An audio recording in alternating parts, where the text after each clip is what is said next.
E aí, nação, um bom sábado para todos, um bom final de semana. E vamos aqui com mais um vídeo no canal, trazendo as últimas informações do Mengão, principalmente sobre essa situação de Gonzalo Plata. Tudo indica realmente que o jogador vai sair na janela do meio do ano. Além disso, uma entrevista de BAP falando muitas coisas da construção do estádio e também do mercado da bola, da equipe de scout do Flamengo, como monitora o mercado. Estou trazendo aí um corte da ESPN. Se inscreva no canal, deixa seu like, se quiserem deixar a opinião de vocês nos comentários e vamos com o vídeo. Para falar da situação do Plata no Flamengo, ele perdeu espaço na equipe rubro-negra, Cruzeiro interessado, o tema foi assunto hoje do Fala Fonte e o Bruno Andrade trouxe todas as informações e a gente vai debater por aqui.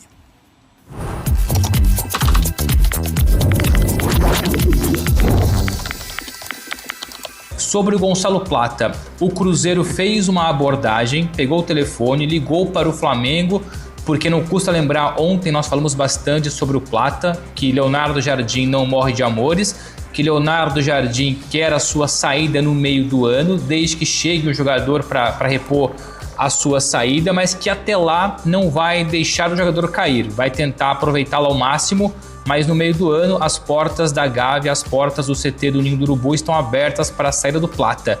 E aqui fica a curiosidade, como os empresários do Arthur Jorge são os mesmos empresários do Leonardo Jardim, houve um telefone muito rápido, uma ligação muito rápida de um para o outro, ou pelo menos entre eles no caso, porque viram o Plata como oportunidade de mercado, mesmo o Arthur Jorge tendo avaliado positivamente o elenco. O Arthur Jorge, maravilha, é um jogador interessante, se houver a possibilidade de ter um empréstimo, eu aceito. Só que daí o Cruzeiro pega o telefone, liga para o Flamengo e o Flamengo diz claramente que não tem interesse de negociá-lo no mercado interno, prefere negociá-lo com o exterior no meio do ano. Então elenco fechado do Cruzeiro, o Cruzeiro não contrata ninguém no dia de hoje porque Arthur Jorge está satisfeito com aquilo que tem, o Plata foi visto como oportunidade de mercado, não vai para o Cruzeiro, e aí sim, no meio do ano, com a janela principal aberta e já com alguns jogos do Arthur Jorge pelo Cruzeiro, de muitos dias de trabalho, aí sim talvez exista um olhar diferente para entradas e saídas de jogadores.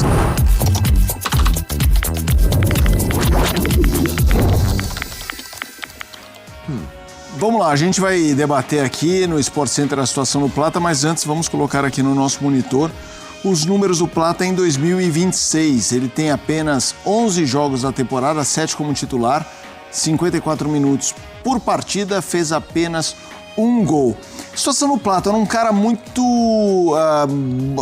que tinha muito espaço assim com o Felipe Luiz. O Felipe Luiz gostava dele em diferentes funções. Ele foi criticado em alguns momentos chaves, né? De aquele lance que ele foi injustiçado, depois... Contra o Estudiantes. Isso, aí depois ele fez uma besteira, que foi contra o Racing, se não me engano. Foi. Do tipo, de novo e tudo mais.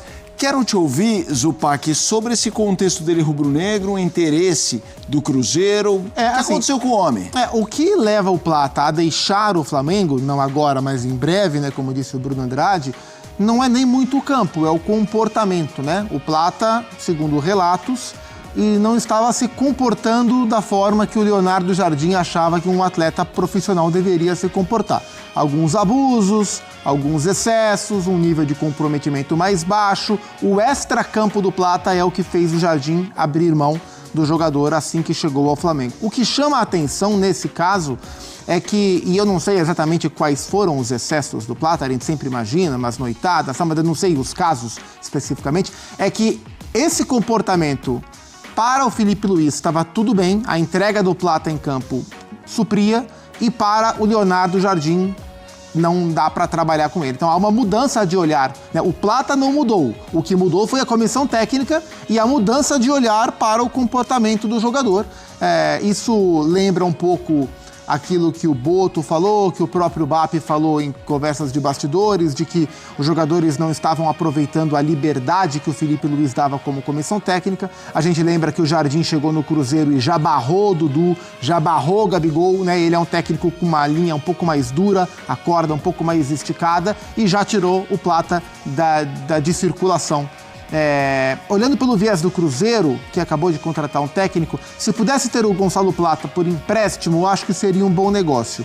comprar os direitos do jogador, investir, eu já não faria. Eu acho o Plata um jogador um pouco supervalorizado. O elenco do Flamengo é numa prateleira muito alta, eu acho o Plata uma prateleira mais baixa. Não é mau jogador, mas não é nesse nível de conversa. Concordo. Então, assim, para o Flamengo também faz pouco sentido emprestar para um rival direto, para um clube do Brasil que vai jogar Libertadores. Então, assim, Flamengo afastar o Plata, eu entendo.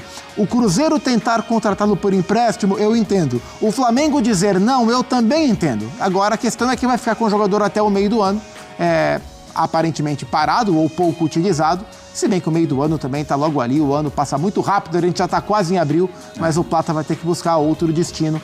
Ele que hoje foi titular da seleção equatoriana no jogo contra a seleção marroquina. Na sua opinião, o cenário que envolve o Plata é meio irrecuperável? Assim? Me parece irrecuperável, porque ele foi afastado, ele foi colocado no mercado, como disse o queridíssimo Ronaldo Angelim, ele parou de seguir o Flamengo. E Felipe Mota, nos tempos atuais, isso é grave. Poucas coisas são tão imperdoáveis quanto o unfollow. O unfollow dói na alma.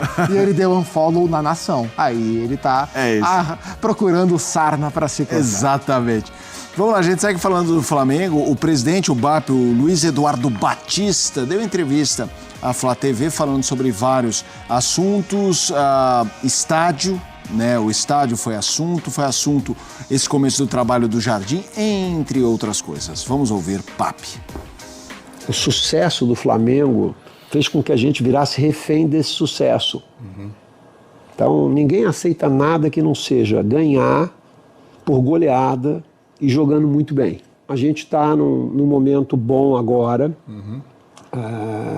O que a gente devia corrigir, a gente corrigiu. Eu vejo que, em relação a essa expectativa que a gente está falando, já não tem um gap tão grande entre a expectativa do torcedor e do que a gente tem performado. Então, eu diria que o saldo até agora tem sido positivo. É interessante que os torcedores acham que a gente só faz scout de jogador. A gente faz scout de técnico, a gente faz scout de árbitro, a gente faz scout do VAR, de tudo, para saber, né, que tipo de perfil a gente vai encontrar. O Leonardo Jardim já está no radar da gente há mais de 5 anos. O Flamengo tem uma forma de jogar e tem um DNA que a gente quer manter. Então, assim, chegar a dizer, eu vou jogar por uma bola no Flamengo. Não vai ser técnico do Flamengo, a gente não quer jogar assim. Mas você pode ganhar e ser campeão assim? Pode. Mas não é assim que o Flamengo é. O Leonardo chegou e com uma semana parecia que ele estava aqui há 6 meses. Então, se ele gosta genuinamente de conversar, eu acho que ele tem um aspecto de mais sério e mais duro do que ele é no dia a dia. Interessante. Ele é muito mais afável no trato do dia a dia do que ele parece ser. E isso é muito positivo. Então, ele é uma pessoa doce e que gosta de gente. Eu acho que o elenco abraçou o Leonardo pela capacidade e competência que ele tem, né, nos treinos, que ficou muito claro que o elenco gosta dos desafios que ele coloca nos treinos, mas também pela maneira como ele age com os atletas no dia a dia. Então, eu acho que fora de campo a gente marcou 3 pontos aí. A gente tem um terreno, nós não vamos fazer um estádio com taxa de juros como está no Brasil hoje. Sim. Custa 3 bi um estádio, 15% de juros ao ano, 450 milhões. 450 milhões dividido por 6 são 80 milhões de euros. São 2 paquetás por ano. O dinheiro não é infinito. As pessoas falam, o Flamengo fatura 2,2 bi, mas a gente não lucra 2,2 bi. É diferente o faturamento e o que sobra de dinheiro. Então, no ano passado, sobrou 365 milhões de reais. Sim. É muito dinheiro, certo? Lógico. Para qualquer clube do Brasil, né? Não paga 70% dos juros de um ano desse capital aí do estádio. Então, o Flamengo tem muito dinheiro para o padrão de clube de futebol que temos aqui. O Flamengo não tem muito dinheiro para construir um estádio do tamanho que o Flamengo deseja, que a torcida merece, com o custo de capital do Brasil. Assuntos importantes tocados pelo presidente do Flamengo, o BAP. Zupac, a história do estádio é recorrente, né? Ela vai e volta, e ele foi muito claro em como encara esse tema. Quero te ouvir. Eu concordo muito com os argumentos do presidente do Flamengo sobre o estádio. Claro que seria a longo prazo, assim, pensando na obra feita lá na frente, no estádio pago, no retorno que isso poderia dar, no impacto que isso poderia ter comercialmente falando, em termos de pertencimento e tudo mais, seria muito bonito ver o Flamengo com um estádio próprio, uma tremenda arena que atendesse o tamanho da sua torcida, mas o custo disso é muito alto e o que o presidente falou faz bastante sentido, e eu até acho que se você perguntar para o torcedor, até no olhar mais simplista possível, o que é que o torcedor prefere? Ter um estádio maravilhoso, o estádio próprio, o estádio do Flamengo, mas para isso sacrificar financeiramente muitas temporadas, bem depois de tudo que o Flamengo passou para chegar até aqui, ou ficar para sempre no Maracanã, mas como disse o presidente, sobrar 300 milhões de reais por ano para poder contratar, para poder investir mais, melhorar a infraestrutura do Ninho, trazer um técnico do nível do Jardim, um jogador do nível do Paquetá. Eu acho que a maioria dos rubro-negros preferem ficar para sempre no Maracanã e ter a situação que o Flamengo tem hoje, né? Acho que arriscar esta situação, mesmo que seja por um bem maior, nesse caso um bem literalmente, né? Um bem físico maior, acho que neste momento, inclusive do país, não é o ideal. Então, do ponto de vista mais objetivo, concordo com o que disse o BAP, mas tem também o lado político da declaração, né? E a gente tem visto movimentos do presidente do Flamengo de desvincular tudo o que foi feito e planejado pela antiga gestão, né? Três pilares aí. Quais foram 3 pilares mais fortes na reta final do mandato vencedor do Rodolfo Landim? 1, o estádio, BAP se afastou. 2, o Felipe Luiz, BAP mandou embora. 3, o contrato da Libra, e o BAP está tentando o máximo possível defender os interesses do Flamengo, concordemos ou não, dentro de um contrato que, na visão do Flamengo, foi mal assinado pela gestão anterior.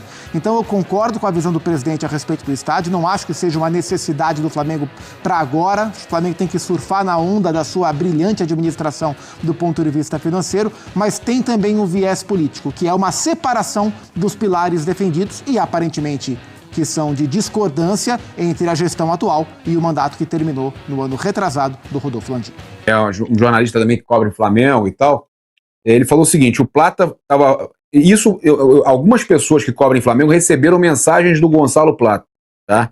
Ele manda mensagem no Instagram, como ele já mandou para mim há um tempo atrás, e depois, um dia que eu fiz a postagem no negócio da festa e tal, que eu falei que era falta de compromisso, né? Comentei que eu achei que era falta de compromisso, um time perdeu o jogo e no dia seguinte o cara tá na festa, eu comentei alguma coisa, ele foi lá, mandou uma mensagem para mim, pensava que você fosse nosso amigo, né? Mandou mensagem no Insta pra gente. Ele manda essas mensagens para todo mundo, tá? Tudo quanto é perfil de Instagram de Flamengo recebe mensagem do Gonçalo Plata, maioria, muita gente recebe. E aí o Pablo Rafael Rua mandou aqui o seguinte, o Plata falou que estava lesionado durante a semana e viajou para a seleção. Não pegou bem com a comissão técnica, ficou sabendo? Falaram aqui. Então, eu estava sabendo também de algumas outras situações envolvendo o Plata, e essa situação ele falou para algumas pessoas, para alguns perfis, que eu não fui porque eu não fui relacionado para o jogo do Flamengo porque eu estava machucado. Mas ele foi convocado e está na seleção e deve ser titular. Então, isso tudo está muito mal explicado. A questão o jornal O Globo trouxe que ele levava mulheres para concentração no tempo de Felipe Luiz, tá? Isso foi exposto. O Leonardo Jardim expôs ele na coletiva, né? Não citou ele, mas falou que jogador... A pergunta foi sobre o Plata, e aí ele fala que o jogador que não tiver comprometido não vai ter espaço, e falou que o Plata estava com... Aí, do Plata, ele falou o seguinte, que o Plata estava com problema de integração no elenco. O que vocês entendem como problema de dificuldade de integração, né? E não é um cara que tá chegando, né? Uma coisa, quando o cara vem de fora, não, tá se ambientando aqui. O Plata tá lá há muito tempo já, né? Não tá se ambientando ao Flamengo, né? E aí a matéria do UOL, do Bruno Braz, o Bruno Braz, do UOL, exatamente. Eu sei que foi do UOL, mas eu acho que foi o Bruno Braz. Ele trouxe o seguinte, que os jogadores do Flamengo estão incomodados com os atrasos do Plata nos treinos. Começou como uma coisa folclórica, eles brincavam, né, achavam interessante, e começaram a se incomodar com o Plata. E aí que está a questão, né? Será que, com todo o espaço que o Felipe dava para ele, a exposição do Pedro, chamar o Matheus Gonçalves de anárquico, e aí, o Plata causando tanto problema e continuando tendo espaço com o Felipe Luiz, será que isso também não ajudou a fazer com que o cenário do Felipe Luiz terminasse com a demissão? Teve algum ponto, em algum momento, que quando falou-se na saída do Felipe Luiz, na chegada do Leonardo, eu tô tentando lembrar quem é que foi, mas tinha alguma coisa em relação a não ter talvez tanto comando, né? Que com alguém, não sei se alguém deu a entender que o Felipe Luiz, O Boto falou para os jogadores que o problema do Felipe foi que ele deu muita liberdade para vocês e vocês não souberam aproveitar a liberdade. Exato, na reunião que teve internamente lá, né? Exatamente isso. Então, isso para mim. Ele confirmou. E isso casa exatamente muito com o que a gente sabe hoje sobre o Plata. Quem já imaginava e já sabia também em muitos momentos, né? Então, sem dúvida alguma, essa falta de talvez um pulso um pouco mais forte pode ter pesado ali também para sair do Felipe Luiz. Mas tá aí o problema, né? Um dos problemas mais evidentes de um cara que acaba de sair do campo de jogo e se torna treinador quase na sequência e tá comandando os jogadores que jogavam com ele, né? Basicamente. É difícil fazer essa transição e ele conseguir ter essa autoridade, essa liderança, esse pulso firme, essa rigidez, de novo, com caras que eram companheiros dele de equipe. É uma dificuldade, né? Ele acaba sendo, talvez... Mas a questão é que ele teve essa rigidez com o Pedro, né, o Ilan? Mas aí me pareceu mais uma questão técnica, né, Papa? Eu acho que ele tinha uma convicção técnica sobre o Pedro. Não era disciplinar. Em relação não era disciplinar, né? Era muito mais a relação. Não era. Ele fala que o Pedro vontade no treino. Mas isso não é questão disciplinar. Isso ele acha que o Pedro não se empenhava no treino o suficiente, né? E já foi depois do Pedro ter perdido espaço, né? Que ele achou que o Pedro não mas aí teve uma questão que o Pedro eu não lembro exatamente qual foi a situação. Eu sei que ele reclama do Pedro de alguma situação disciplinar, sim, cara. Mas eu lembro do Papa e da Raíza falando aqui sobre a reincidência no mau comportamento do Plata já há algum tempo, com o Felipe Luiz sendo cobrado internamente por isso. Outros jogadores ele chamava atenção, sim, independentemente de Pedro, o próprio Alacian, e com o Plata parecia que ele tinha sempre um pouco mais de paciência. Eu lembro que acho que no meio do ano passado eu falei aqui, não sei se vale a pena manter um jogador que é bom jogador dando tanto problema assim, porque uma coisa é ser um fenômeno e aí você tem que costurar aqui e ali, e o Plata não é exatamente esse fenômeno, é um bom jogador importante e causou alguns problemas sérios lá internamente no Flamengo, e o Felipe Luiz não foi tão enérgico quanto com outros, né? E qual é o próximo episódio desse negócio aí, Papa? Como é que confirmou, tá? E confirmou, eu conversei ontem com duas pessoas da diretoria que confirmaram que o Cruzeiro, o Bruno Spindel, ex-diretor do Flamengo, que hoje está no Cruzeiro, ligou para o Flamengo, ligou para o Boto. Notícia confirmada, 100% confirmada, tá? Não é especulação. O Bruno Spindel ligou para o Boto querendo a contratação do Plata. Foi por empréstimo. A Monique Danello trouxe essa informação primeiro, da TNT, nossa amiga lá da TNT, inclusive ajuda muita gente aí nas coberturas, manda muita coisa para a gente utilizar também. Faz um belíssimo trabalho. A Monique falou da proposta do Cruzeiro pelo Plata, mas era empréstimo. O Flamengo prontamente recusou e falou o seguinte: se vocês querem o Plata, vamos fazer o negócio. Vem o Plata, vai o Plata e vem o Caio Jorge. E aí o Cruzeiro prontamente negou. Não teve isso que o Cruzeiro está pensando, o Flamengo vai responder, não tem nada. O negócio ali, quando o Flamengo falou isso, o Cruzeiro prontamente também não tentou mais nada. E o negócio não prosseguiu, tá? Então, o Cruzeiro quis a contratação do Plata, mas era por empréstimo. Lembrando que a janela fecha hoje, aquela dos estaduais, tá? E vou trazer aqui agora, Nação, uma breve matéria do GE, trazendo atualizações do planejamento do Flamengo nessa próxima janela de transferências. Abre aspas, o foco do Flamengo já está na segunda janela de transferências, que ficará aberta de 20 de julho a 11 de setembro. Resolver a pendência do centroavante é o principal foco, mas algumas saídas devem acontecer. Plata, por exemplo, está na lista de inegociáveis e pode deixar o clube em caso de propostas consideradas interessantes. O Cruzeiro demonstrou interesse nos últimos dias, mas não houve oferta oficial, porém o nome agrada à equipe mineira. Leonardo Jardim mantém um desejo por um centroavante, mas a busca tende a mudar. O treinador é mais flexível quanto à escolha de alvos e se dispõe a avaliar opções garimpadas pelo departamento de scout. Nessa última janela, o Flamengo fez proposta por Caio Jorge e até iniciou conversas com Tati Castellanos, que foi para a equipe do West Ham, e Richarlison, que não quiseram vir ao futebol brasileiro neste momento. O orçamento também foi comprometido após a transação de Paquetá e o perfil influenciaram para o insucesso nessa busca. Enfim, acho que está nítido e claro que o Flamengo nessa segunda janela vai focar todas as suas forças nesse atacante com as características do que Leonardo Jardim vai querer. Obviamente, até lá, o elenco é mais do que suficiente para aguentar esses 10 jogos do Brasileirão, 6 jogos da Libertadores e os 2 jogos da Copa do Brasil. E aí sim, no segundo semestre, na fase decisiva, onde vai se decidir tudo, aí o Flamengo tem um atacante do estilo que Leonardo Jardim quer, pode ser muito importante. Se inscreva no canal, deixe seu like, se quiserem deixar a opinião de vocês aí nos comentários e até o próximo vídeo. Valeu, nação!